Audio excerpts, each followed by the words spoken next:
Durante todo un año, las mujeres de Eclesía estuvimos aprendiendo acerca de cómo rendir el control.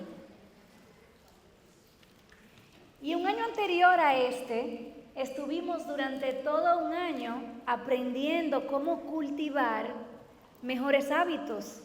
Hay otras palabras que se pueden utilizar como disciplinas espirituales. Estuvimos hablando cómo nosotras podemos cultivar hábitos que nos ayuden a crecer en nuestra relación con Cristo. Y mientras yo estudiaba acerca de este tema de la rendición, no pude evitar recordar ese tiempo cuando aprendimos de los hábitos de gracia. ¿Por qué?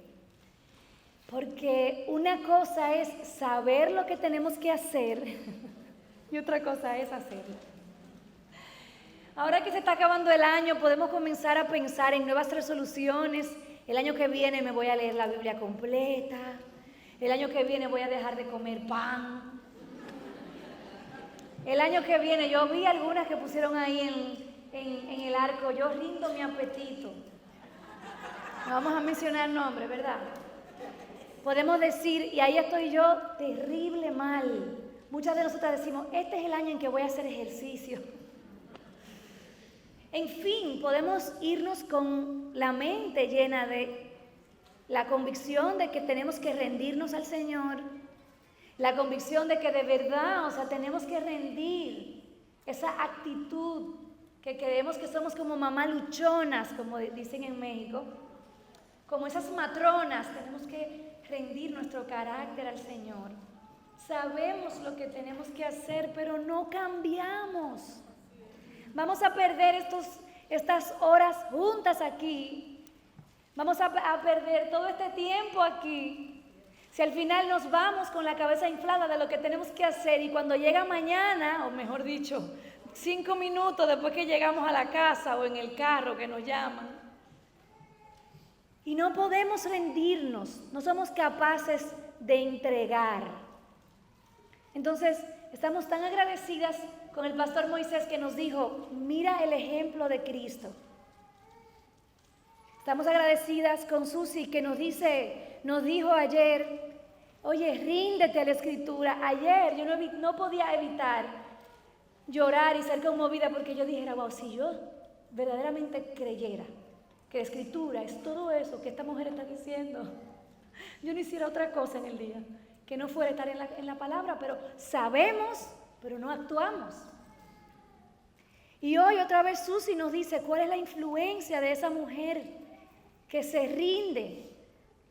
¿Cómo es esa influencia piadosa de esa mujer que se rinde? Y digo, me lo sé, pero ¿cómo lo vivo? ¿Cómo lo hago? Entonces, lo que yo quiero que nosotros hagamos en esta última oportunidad es que nosotras podamos hacer dos cosas. Evaluar lo que nosotras valoramos. Son dos cosas nada más. Evaluar lo que valoramos y por la fe atesorar a Cristo. Eso es lo único que yo quiero que hagamos ahora. Para que no nos vayamos por ahí con teorías, tú debes rendir esto, sino que verdaderamente podamos responder. Cuando estábamos leyendo el libro Hábitos de Gracia, buenísimo, recomendado, se llama David Mathis, el autor. Antes de prepararnos para ese estudio, a mí se me ocurrió estudiar qué dice el mundo acerca de los hábitos, unos meses antes de comenzar con el estudio de mujeres. Y agarré el libro más recomendado acerca de los hábitos secular. Comencé a leerme este libro, un libro totalmente secular, con una cosmovisión completamente atea. Pero yo quería aprender qué es lo que dice el mundo acerca de los hábitos. Yo estaba segura que yo iba a encontrar ahí una cantidad de mentiras, y obviamente hay una cantidad de mentiras en ese libro. Pero mientras más leí este libro de lo que la ciencia, la psicología, la psiquiatría ha aprendido a través del comportamiento humano, sin tomar en cuenta a Dios, oiga esto, acerca de los hábitos, este libro comenzó a convertirse en un libro devocional para mí. Antes de acostarme, unos 20 minutos, leía mi libro y yo no podía parar de llorar. Moisés me miró la primera noche con una cara bien preocupada. No sé si fue luego a ver qué libro era y comenzó a preocuparse más. Y al otro día sigo leyendo este libro secular acerca de los hábitos y yo volví y lloraba y lloraba y lloraba. Yo le contaba eso a las hermanas de Eclesia. Lloraba y lloraba. Mis hermanas, ese libro se llama The Power of Habit. No se preocupen, no tienen que leerlo. Yo les voy a decir que por qué era que yo lloraba. Este autor explica a través de muchos ejemplos en el marketing, en la psicología, en la psiquiatría, que detrás de casi cada hábito formado en el ser humano hay una simple razón, una recompensa. Quiere decir que cuando se inventaron la pasta de dientes no se vendía y no había negocio porque todo el mundo tenía los dientes podridos. Nadie sabía que era importante cepillarse los dientes. El ser humano no tenía el hábito de cepillarse los dientes. ¿Para qué tomar un momento del día varias veces para cepillarme los dientes si todo el mundo tiene los dientes podridos? Pero como al final toda esta gente comenzaron a darse cuenta que lo único que puede formar un hábito en un ser humano es una recompensa. Entonces comenzaron a decir, bueno, para vender un producto tenemos que darle una satisfacción a la gente. Una razón por la cual se va detrás de ese hábito, porque no le vamos a enseñar a toda una población a cepillarse los dientes si nadie tiene el deseo de cambiar. Ahí es cuando por primera vez a esta pasta que era marrón en el pasado, comienzan a cambiarle el color y la ponen blanca porque así que usted quiere que se vean sus dientes. Y comienzan a ponerle este sabor irritante a menta, que lo único que hace es dañar nuestras encías. Pero cuando nosotros terminamos de cepillarnos, sentimos como que hemos hecho algo por la vida. Hemos solucionado un problema, ¿verdad? A los demás sobre todo.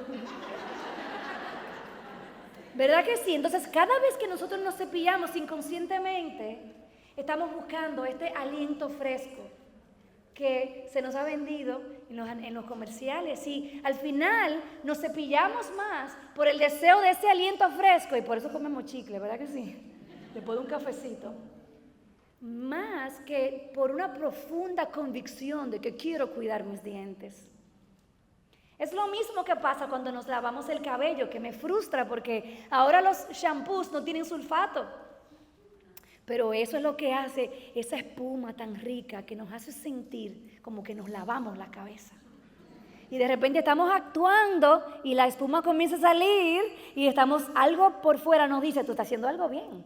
Porque esta espuma te está dando una recompensa y ese sentido de que el cabello está limpio.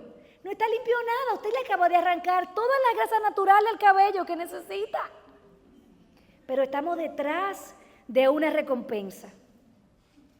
Por eso es que la mayoría de nosotras no podemos dejar un mal hábito, porque es que realmente nosotras buscamos satisfacción en ese mal hábito de controlar las cosas. Sentimos como que el control nos recompensa. Por eso es que no podemos rendirnos. Por eso fallamos en ser mujeres rendidas. Sabemos qué es lo que hay que hacer. Sabemos que necesitamos soltar la ilusión de control. Sabemos que tenemos que confiar más en Dios, dejar de afanarnos, dejar de manipular.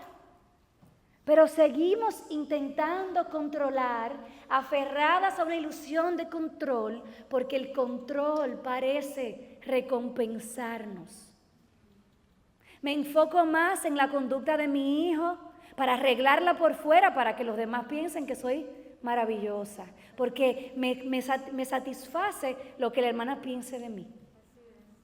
El control me engaña, haciéndome creer que en él encuentro una satisfacción. Todo el mundo en la casa está haciendo lo que yo digo y cuando yo entro todo el mundo... Eso es lo que nos satisface. Esa es nuestra recompensa. Eso nos hace sentir seguras, competentes, necesarias. Nos da la ilusión de que todo depende de nosotras. Pero el problema, mis hermanas, con el control es que el control nos miente. Ese deseo pecaminoso que hay en nuestros corazones de control nos miente. Como la menta, ese sabor mentolado de la pasta se va rápido. Porque usted se cepilla y se bebe un cafecito y tiene que cepillarse otra vez. Ese problema está ahí. Esa ilusión del control se disuelve muy rápido, porque es una recompensa muy pequeña. Esa mujer que quiere controlar al marido en absolutamente todo y lo sofoca, porque cree que por eso tiene estabilidad en su matrimonio. O esa mujer que quiere controlar todo en el ministerio porque está trabajando en la iglesia y quiere controlarlo todo. Piensa que tiene reconocimiento con esto. Pero todo lo que el control nos promete es muy pequeño. ¿No será entonces que el problema con la rendición y con todos los hábitos que queremos, de los que nos queremos deshacer, no es que nos hace falta fuerza para cambiar, no es que nos hace falta conocimiento para cambiar?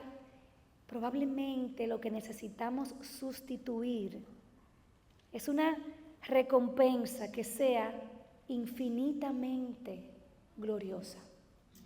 Y yo quiero proponerle, mis hermanas, que la única manera en la que verdaderamente nos podemos rendir es si aprendemos a ver a Jesucristo como nuestra verdadera recompensa.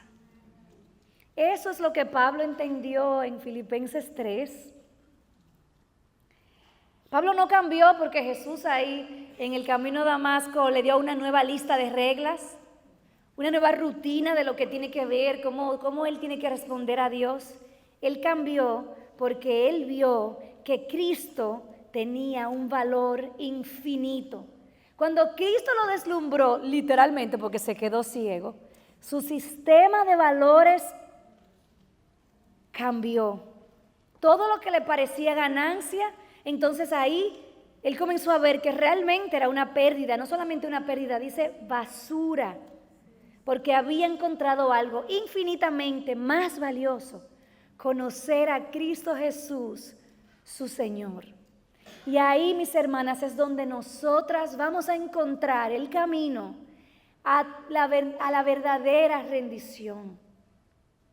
Cuando nosotras no nos rendimos, porque es lo que hay que hacer en la vida cristiana, porque no nos queda de otra, sino porque vemos la gloria de Jesucristo tan grande, tan satisfactoria, que rendirnos realmente se convierte en la única manera lógica de vivir. Así que vamos a ver en Filipenses 3, ¿qué es lo que sucede cuando Cristo se convierte en tu recompensa más grande? Dice Filipenses 3, y vamos a comenzar en el versículo 7. Y vamos a tomar en cuenta que Pablo está comenzando a hablar aquí con una palabra que no podemos pasar por alto. Dice, pero. Cada vez que usted vea un pero, usted no puede desconectar lo anterior con lo que va a leer, porque nadie puede venir a decir pero y comenzar a decir algo de la nada. Él está conectando. Así que vamos a ver más adelante a qué es que él está conectando todo esto. Vamos a leerlo, dice: pero todo lo que para mí era ganancia, lo he estimado como pérdida por amor de Cristo. Y aún más, yo estimo como pérdida todas las cosas, en vista del incomparable valor de conocer a Cristo Jesús, mi Señor. Por Él lo he perdido todo y lo considero como basura a fin de ganar a Cristo y ser hallado en Él, no teniendo mi propia justicia derivada de la ley, sino la que es por la fe en Cristo, la justicia que procede de Dios sobre la base de la fe, y conocerlo a Él, el poder de su resurrección y la participación de en sus padecimientos, llegando a ser como Él en su muerte, a fin de llegar a la resurrección de los muertos. En estos breves pasajes, nosotras vamos a ver la importancia de evaluar lo que atesoramos y cómo atesorar a Cristo. El versículo 7 y 8 nos está enseñando cómo Pablo evalúa su vida. Y mientras vemos cómo él evalúa su vida, nosotras vamos a ir evaluando la nuestra. La pregunta que me quiero hacer ahora es, ¿qué atesoro? ¿Qué valoro? ¿Qué es importante para mí? Y yo hice ese ejercicio. Y cuando yo listé lo que valoro y lo que es importante para mí, además de aquellas cosas que tienen acta de nacimiento, ¿verdad? Que decía Susi. Lo que más atesoro y lo que más valoro, aquellas cosas que probablemente no estoy dispuesta ni siquiera a compartir, tienen mucho que ver conmigo misma. Conmigo misma. Esa es mi confesión. Pablo dice, pero todo lo que para mí era ganancia, lo he estimado como pérdida por amor de Cristo. Este es el mismo Pablo que está escribiendo a la misma gente a la que Moisés, del mensaje de Moisés a los filipenses, y ellos estaban en medio de falsas enseñanzas. Pero Pablo quería, porque Pablo se caracteriza por mucha teología, ¿verdad? Pero aquí, a diferencia de todo lo demás que él escribe, no solamente en esta carta, sino en lo demás, él aquí está dando un testimonio personal. A mí me encanta porque aquí nosotros vemos la teología de Pablo aplicada. Es un poco de lo que vimos en el testimonio de la hermana Carmen. Es como la teología que ella cree se ve reflejada en su vida. Aquí Pablo está diciendo qué es lo que hace el evangelio cuando captura un corazón. Aquí Pablo está contando lo que pasó cuando él iba de camino a Damasco. Uno no sabe si él iba en un caballo porque no lo dice, pero cayó. El punto es que cayó.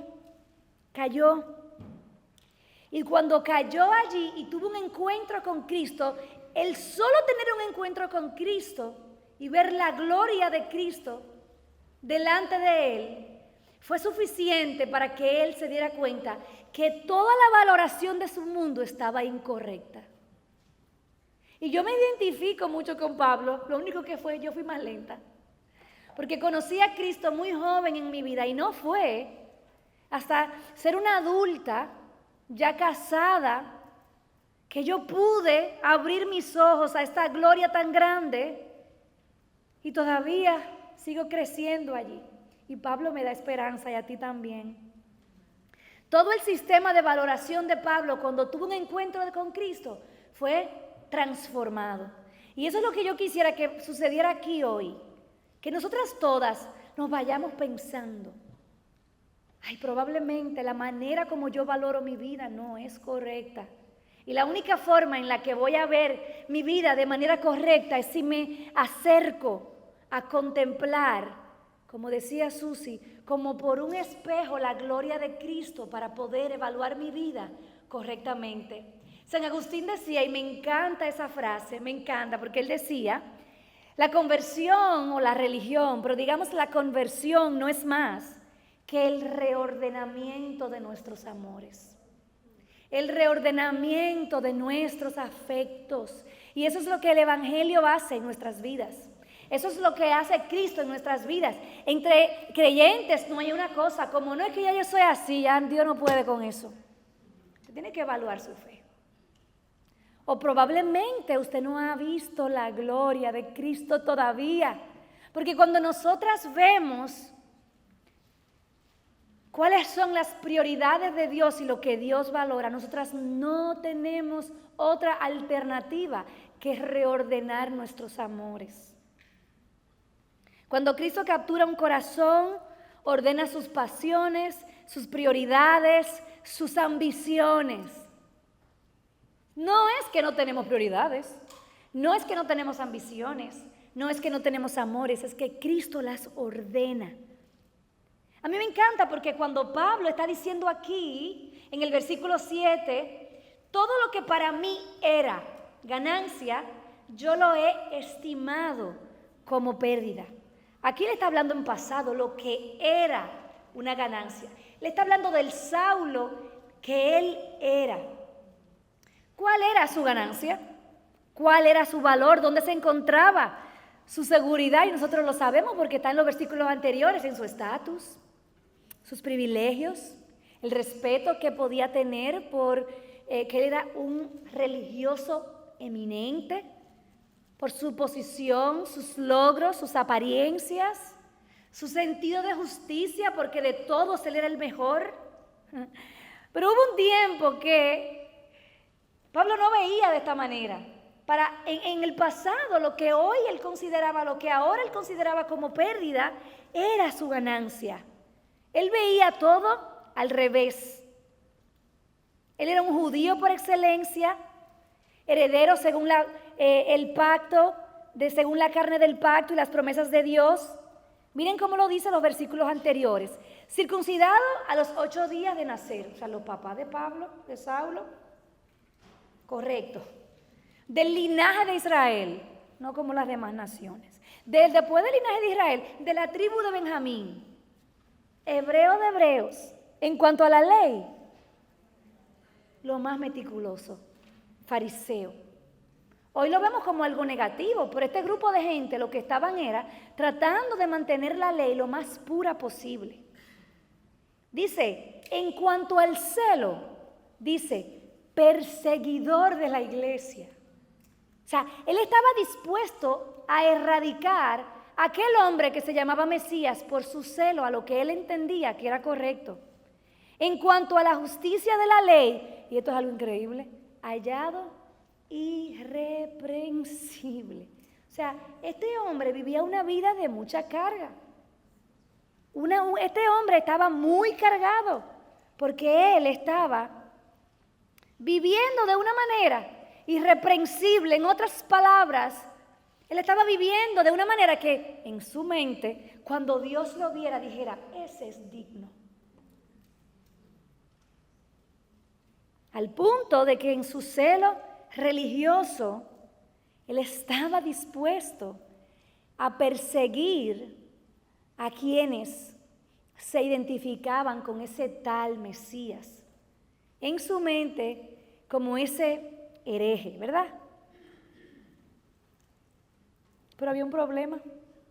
Y es que ese Mesías, a quien él perseguía, al perseguir a sus seguidores, en realidad era Dios. Cristo mismo le salió al encuentro y le bastó un encuentro con Cristo para que Pablo, que probablemente él no había visto nada más impresionante que él mismo, viera la gloria de Cristo. Y cuando él vio la gloria de Cristo, fue una gloria tan grande que literalmente se quedó ciego. A mí me encanta la historia en Hechos 9, cuando sucede esto, que Cristo mismo le sale al encuentro y allí él cae. Eso fue increíble, él cae allí, queda ciego. Yo se lo voy a leer directamente porque esa historia es verdaderamente impresionante. En Hechos 9, miren, increíble esto, dice, los hombres que iban con él se detuvieron atónitos oyendo la voz, pero sin ver a nadie. Saulo se levantó del suelo, dice, oigan esto, aunque sus ojos estaban abiertos, no veía nada. Y llevándolo por la mano, Este hombre de tanta opulencia y autoridad, de repente no podía ver. El estado de Saulo en ese momento era más coherente con su realidad espiritual anterior. Él pensaba que estaba persiguiendo, pero realmente había otro que lo estaba persiguiendo a él. Cristo mismo le salió al encuentro.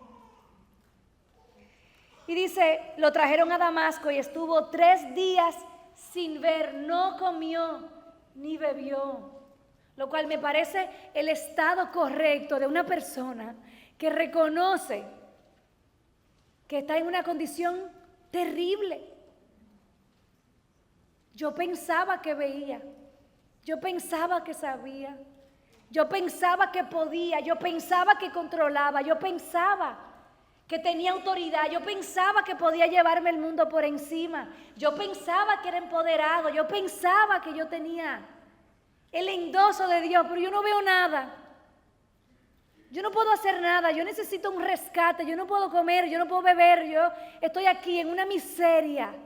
Esa es la actitud de aquel que reconoce verdaderamente la gloria del Hijo. Queremos pasar del control a la rendición sin tener esta experiencia humillante, donde Dios realmente nos muestra la miseria de nuestra realidad espiritual. Hasta que nosotras no digamos, no veo, no puedo, no hago, no puedo, soy incapaz, nosotras no vamos a ver claramente, pero Dios no lo dejó ahí. Dice que había en Damasco cierto discípulo llamado Ananías y el Señor le dio una visión. Y él le dijo lo que nosotros tenemos que decirle al Señor, aquí estoy, Señor. El Señor le dijo, levántate y ve a la calle que se llama Derecha y pregunta en la casa de Judas por un hombre de Tarso llamado Saulo. Yo me imagino que Ananías dijo, ¿quién? Yo, no voy para allá. Porque él está orando. Y Ananías tiene que estar tan confundido. ¿Qué? ¿Orándole a quién? Pues si siempre lo que andan matándonos. Tú me estás mandando para que me maten. Dice, y ha visto en una visión a un hombre llamado Ananías que entra y pone las manos sobre él para que recobre la vista. Pero Ananías respondió, Señor, yo me imagino que le dije, déjame informar al Señor por si acaso se le escapó.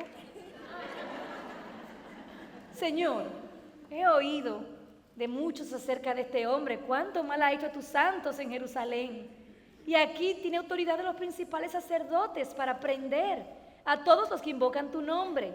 A mí me encanta porque el Señor no se pone a hablar con Ananías y dice, no me diga. El Señor le dijo, ve, Él es mi instrumento escogido.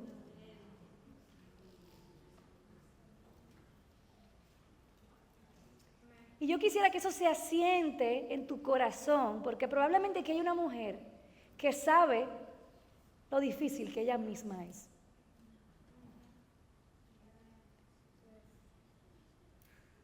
Para aquella que habla bonito y es tranquilita, eso le puede funcionar, pero para mí, usted no sabe todo lo que yo soy, lo que represento y lo que yo misma me creo de mí misma. Dice, Él es mi instrumento escogido para llevar mi nombre en presencia de los gentiles, de los reyes y de los israelitas. Nada, ninguna voluntad es tan fuerte que Cristo no pueda vencer.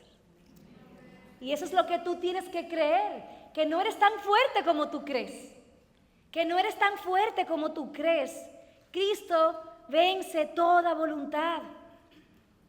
Dice, porque yo le mostraré, a mí me encanta, porque yo me imagino que Ananías, además de confundido, dice, bueno, pero si tú lo escogiste como instrumento escogido, quiere decir, te entregaré las naciones, tendrás lugares de privilegio, ¿no? Aquí dice, yo le mostraré cuánto debe padecer por mi nombre.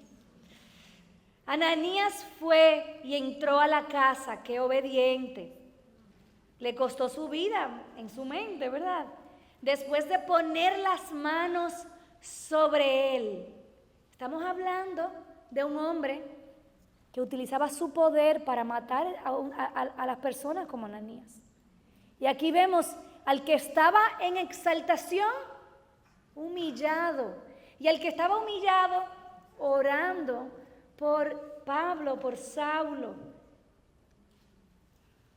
Y al poner las manos sobre él, dijo, la Biblia es increíble, hermano Saulo, el Señor Jesús, que se te apareció en el camino por donde venías, me ha enviado para que recobres la vista y seas lleno del Espíritu Santo. Y al instante cayeron de sus ojos como unas escamas, y recobró la vista, y se levantó. Y como si no había todavía suficiente humillación, dice que ahí él descendió a las aguas, fue bautizado.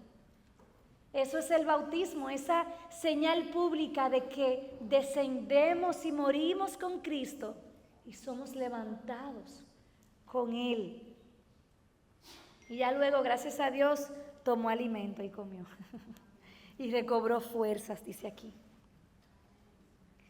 ¿Qué acaba de pasar aquí?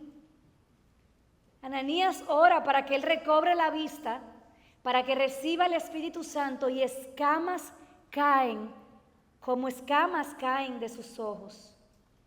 Eso es lo que tiene que suceder en este momento entre nosotras hoy. Que el Señor nos permita abrir los ojos para que veamos correctamente.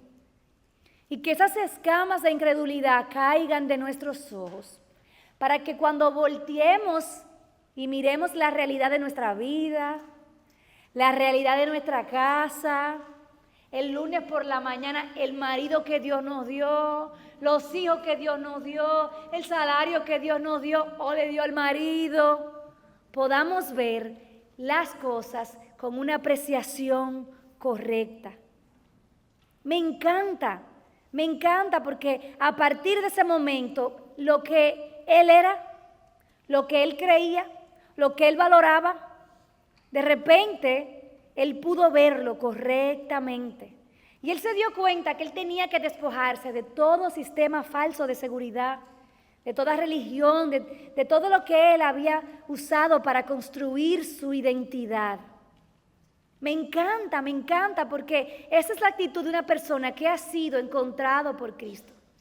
Él te abre los ojos para que veas que Él es tu salvación, para que tú veas su inmenso valor, para que veas la miseria en la que te encuentras. Pero la respuesta que tú tienes que dar a ese milagro de salvación es despojarte de esa vieja naturaleza. Y me encanta porque a Pablo nadie le dijo lo que tenía que hacer. Él mismo luego lo documenta más adelante porque, en versículos anteriores, él dice que Dios es quien produce en nosotros el querer como el hacer cuando nos da la fe para creer. No nos quedamos valorando las mismas cosas, aferradas a las mismas cosas, controlando como si fuéramos Dios y dueñas de nuestra vida. Es como que si en ese momento, en ese encuentro, cuando él pudo ver realmente, él dijo, perdóname un momento, todo lo que para mí era ganancia lo voy a poner en esta columna y voy a sumar esto. Y luego yo voy a poner a Cristo y lo que yo acabo de ver, lo que yo acabo de percibir, ahora con el Espíritu de Dios dentro de él, ayudándolo a ver la gloria de Cristo. Y él dijo, no, es que estas cosas que yo tenía aquí en la columna de ganancias, en realidad no valen nada. Yo tengo que hacer un intercambio completo, porque Cristo es verdaderamente mi única ganancia y todo lo que yo tenía, en lo que yo nutría mi identidad, yo me tengo que deshacer de todo eso porque nada de eso cuenta para la eternidad. Entonces, el llamado para nosotras ahora es, evalúa lo que consideras una ganancia. Eso que consideras una ganancia, te pregunto, ¿tiene valor eterno? Lo que haces para Dios, el mucho servicio, mucha actividad. En un tiempo para mí mi ganancia era mi carrera profesional, mi posición en mi trabajo. Pasaron 10 años y luego el corazón es una fábrica de ídolos y luego entonces ya no era mi trabajo secular, ahora era mi trabajo ministerial. ¿Cuál es la ganancia? Evaluemos. ¿Estoy defendiendo una reputación? ¿Tú quieres saber qué es lo que tú consideras como ganancia? Piensa en aquello que si lo pierdes, junto con eso vas a perder la paz. Tu salud, tu estabilidad.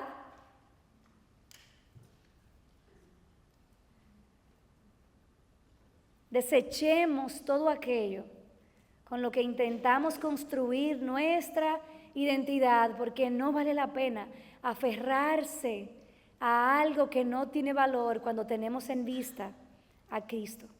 En el próximo versículo está la clave, dice, y aún más. O sea, él dice, yo perdí todo, pasado, y lo he estimado como pérdida. Y ahora él dice en el 8, y aún más, yo estimo como pérdidas, por si acaso se le queda algo.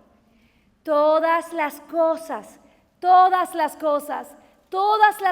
en vista del incomparable valor de conocer a Cristo. Y me da esperanza porque me doy cuenta que lo que pasó con Pablo no solamente sucedió en algo milagroso, en ese encuentro personal que él tuvo con Cristo, sino que fue algo que él continuó haciendo a lo largo de su vida. Yo estimo como pérdida todas las cosas en vista del incomparable valor de conocer a Cristo día a día. Es un estilo de vida, de rendición continua. Yo pierdo todo lo que para mí es importante, yo rindo todo, yo entrego todo. La única persona que puede vivir sosteniendo algo con las manos abiertas es el creyente, porque así es la única manera de vivir, con las manos abiertas. Te entrego todo, Señor. Dice, yo estimo como pérdida todas las cosas. ¿Cómo se puede vivir así? ¿Cómo se puede uno despojar de todo y rendirse de todo? No vas a encontrar un camino que te diga cómo rendir todo en 5 pasos. No lo vas a encontrar, ni con un plan, ni con una estructura. Necesitas una recompensa grande. Yo estimo todo como pérdida, pero él dice la clave, en vista de. Él tiene una recompensa delante de él. Hoy no has rendido tu carácter, tu apetito, no has rendido tu boca, no has rendido ese pecado que te domina. Lo que no has rendido no es porque no tienes fuerza. Claro que no tienes fuerza. Lo que no tienes es una recompensa delante de ti. Ese próximo bocado no te va a satisfacer como te promete. Ese clic a ver un contenido pornográfico no te va a satisfacer como promete. Esa relación inapropiada no te va a pagar bien. Todo lo que hacemos, lo hacemos porque queremos placer.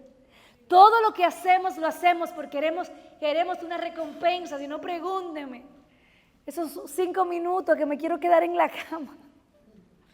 Queremos una satisfacción, pero nos conformamos con algo muy pequeño. Y me encanta porque dice aquí que él tenía en vista el incomparable valor de conocer a Cristo. Pero a mí me encanta que ayer estuvimos viendo cómo Cristo también se humilló. Cristo abrazó la rendición con los ojos puestos en una recompensa también. Aquel libro secular tenía razón. Dice Hebreos 12:2, dice que por el gozo puesto delante de él, soportó la cruz menospreciando la vergüenza. ¿Qué gozo tenía Cristo delante? ¿Cuál recompensa tenía Cristo delante? El gozo de cumplir la voluntad del Padre, glorificar su nombre, glorificar a Dios y traer a los redimidos a la gloria, completar el plan de la redención. Ese fue el gozo que él tenía delante de él. Por eso Pablo dice, yo no me estoy inventando una fórmula. El hombre del libro no se está inventando una fórmula. Lo he perdido todo porque estamos siguiendo las huellas de Cristo y esa es la belleza de la rendición, que no está en lo que dejamos atrás, sino en quien nos espera delante a la hora en que soltamos todo para asir, para alcanzar aquello que nos está alcanzando a nosotros. Cristo se despojó por la recompensa que tenía delante. Pablo perdió todo en vista del incomparable valor de Cristo. ¿Y nosotras qué vamos a hacer?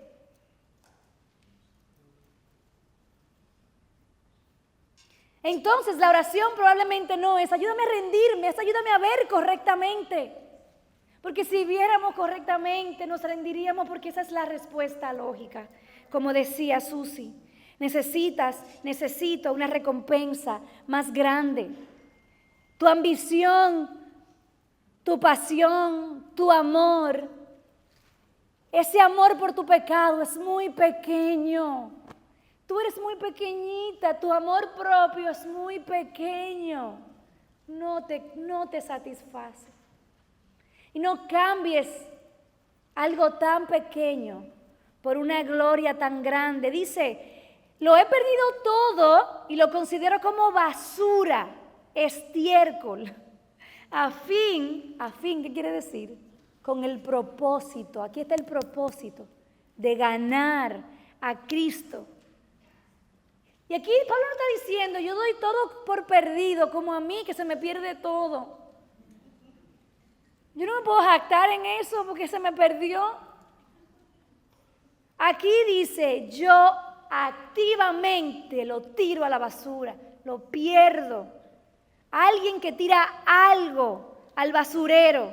Yo me deshago de esa falsa fuente de seguridad, de confianza. Me despido de todo lo que no se alinea a mi nueva vida en Cristo. Aún sea esa novelita turca que le gusta mucho a usted. Pequeñita cosita, ¿verdad? Todo lo que no se alinea a este sistema de valores nuevo, a este nuevo amor que me cautiva. Lo pierdo, lo considero como basura. Ahí es cuando me doy cuenta que perderlo todo no es simplemente un sacrificio, como, yo lo que quiero es, imagínate, inmolarme aquí por nada. No, al final es mi respuesta lógica. Y yo mientras yo estaba estudiando esto, sucedió algo. Y es que mi hijo David tiene un bate en casa de plástico. Para el colmo es rosado, porque era de Grace. El pobre, pero él no sabe. A él no le importa. Un bate de plástico macizo, de buena calidad. Ese bate no se va a romper. Con fuego probablemente. Y él ama ese bate. Pues ese día él estaba jugando con su bate feliz. Y un hermano llegó a la casa a ayudar a Moisés con algo. ¿Y qué usted cree que pasó? El hermano le trajo un bate de aluminio a David. Cuando David vio este bate, ¿qué usted cree que él hizo con el bate rosado de plástico? Nunca había visto un lanzamiento de un bate con una fuerza y velocidad. David tiró el bate rosado como quien dice, me despido de ti, a la basura. Tengo algo más excelente dentro de mí, delante de mí. Aquí tengo delante de mí algo que verdaderamente vale la pena. Este bate se parece a los de verdad. Este es un bate mejor. Ya no me ha vuelto a preguntar por el bate. Lo perdió. Y eso es lo que tiene que pasar con nosotras. Nosotras no cambiamos porque Cristo deje de ser excelente. Es porque no vemos nuestra bajeza, nuestra miseria. No vemos el bate de plástico rosado que somos. Y no vemos la incomparable valía de Cristo. Así como cuando un niño como se despoja de su juguete porque encuentra algo especial, algo real. Así nosotras, cuando tenemos delante de nosotras el valor infinito de conocer a Cristo, todo lo que nosotras valorábamos pierde interés. Y me encanta porque él dice, yo he perdido todo. Y dice, ¿por qué? Por el valor infinito de ¿qué? De conocer a Cristo. De conocer a Cristo. Y de eso se trata la vida eterna. Dice Juan 17:3. Y esta es la vida eterna. Que te conozcan a ti, el único Dios verdadero, y a Jesucristo, a quien has enviado. En conocer a Cristo se encuentra todo lo que anhelamos. Y me encanta porque él dice, yo estimo como pérdida todas las cosas en vista del incomparable valor de conocer a Cristo Jesús, mi Señor. Dice, a fin, ¿verdad?, de ganar a Cristo. A fin de ganar a Cristo. Cristo Jesús, me encanta, mi Señor, autoridad, reverencia, pero dice mi Señor, es una experiencia personal. Y dice, ¿cómo es que voy a conocer a ese Señor?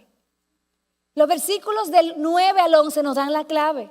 Dice, ser hallado en Él, no teniendo mi propia justicia derivada de la ley, sino la que es por la fe en Cristo. Aquí me está hablando de justificación, de que nada de lo que yo hago me puede presentar como Pablo o Saulo se entendía a sí mismo como digna. Solamente Cristo es digno. Dice ser hallado en Él, no teniendo mi propia justicia. Luego en el versículo 10 dice, y conocerlo a Él, el poder de su resurrección. Y luego dice, y la participación de sus padecimientos, llegando a ser como Él en su muerte. Así que aquí me está hablando en el versículo 9, la forma en la que yo conozco a Cristo es conociendo el tesoro de ser justificada en Cristo. Depositar mi fe en las obras de Cristo, no en las mías. Deshacerme de todo eso. Luego en el versículo 10 me está hablando de lo que está sucediendo ahora. Conocer a Cristo, el poder de la resurrección. Participar en sus padecimientos, llegar a ser como Él en su muerte. Y luego, en el versículo 11 dice, a fin de llegar a la resurrección de los muertos. Aquí me está hablando de otro tipo de beneficio, y es de que un día seremos glorificadas como Él. Me encanta esto porque el deseo de controlar en gran parte viene porque no experimentamos ni conocemos el valor de ser halladas en Cristo. Queremos ser halladas como esposas y nos definimos por nuestro rol solamente, o como madres, o como líderes, o como jefas, o como cualquier título que nos dé valor. Pero aquí Pablo dice, mi única gloria es ser hallada en Cristo. Estoy en Cristo, lo tengo todo. Ser hallada en Cristo. Buscamos control porque a veces queremos justificar nuestro valor, pero cuando somos halladas en Cristo, no tenemos que probar nada a nadie. La cruz te grita, eres aceptada, estás unida a Cristo, estás en Cristo, en Cristo. Ser hallada en Él, conocerlo a Él, ese es el valor infinito. Identificarme con Cristo en su muerte, en su sufrimiento, como dice Gálatas 2:20, que estamos en Eclesía, en la serie de Gálatas. Con Cristo he sido crucificado y ya no soy yo el que vive, sino que Cristo vive en mí. Ya no soy yo el que vive, pero suena bonito. Pero cuando tenemos que morir a nosotras mismas, entonces nos duele, ¿verdad? Podemos identificarnos con Cristo en su muerte, porque ahí lo conocemos, como decía Carmen. Experimentamos la vida de Cristo y lo conocemos como en ninguna otra experiencia, porque Él es el varón de dolores. Entonces, Pablo, su yo fariseo, estaba crucificado con Cristo y ahora su nuevo yo estaba en el trono, en lugares celestiales, en Cristo. Otra mentira que el control nos dice es que nosotros tenemos que librarnos de todo sufrimiento. No es así. Por eso manipulamos, controlamos. Y aquí Pablo nos está llamando a un gozo, a un valor infinito, porque cuando nosotras sufrimos, nos negamos a nosotras mismas, y cuando nosotras tomamos nuestra cruz, en realidad ahí es donde nosotras encontramos el gozo de seguir a Jesús. A mí me encanta esta frase de J.I. Packer que dice: una vez que eres consciente de que el asunto principal por el cual estás aquí es conocer a Dios, conocer a Cristo, la mayoría de los problemas de la vida encuentran su lugar por sí solos. Y me fascina, y con esto termino, es que al final Pablo dice: yo estimo todo como pérdida por el incomparable valor de conocer a Cristo, ser hallado en Él, conocerlo en su muerte, conocer el poder de su resurrección. Pero luego dice aquí que no solamente es algo que afecta a mi pasado, cambia mis valores, me transforma hoy, sino que el versículo 11 dice: con el propósito, a fin de llegar a la resurrección de los muertos.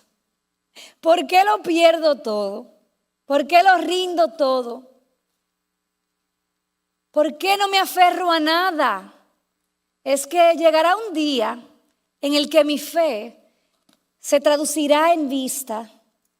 Cuando mi Dios consuma su gran plan de redención y Él me va a levantar de los muertos y yo voy a tener una naturaleza como la suya, ese día yo seré sin pecado, como Él, sin temor, sin dolor, sin enfermedad, sin necesidad de controlar, sin necesidad de manipular, sin muerte, sin corrupción. Yo seré como Él. Entonces, cuando yo miro mi futuro y sé cómo la historia termina, entonces yo puedo mirar mi realidad, soltar mis manos y rendirlo todo al Señor. Ahí es donde yo me doy cuenta que mi transacción es segura, que hay un valor infinito en conocer a Cristo, en su sufrimiento, en experimentar el poder de su resurrección para poder tomar mi cruz, y que llegará un día en que yo seré como Él en su gloria. Esa es la pérdida que te garantiza una mayor ganancia. Pero si no contemplas a Jesús, no vas a poder entregar tus migajas, porque vas a creer que estás entregando mucho. Solamente cuando contemplas a Jesús y ves su valor es que puedes mirarte otra vez, como cuando Pablo se le cayeron estas escamas y decir: ¿qué yo tengo? Yo no tengo nada.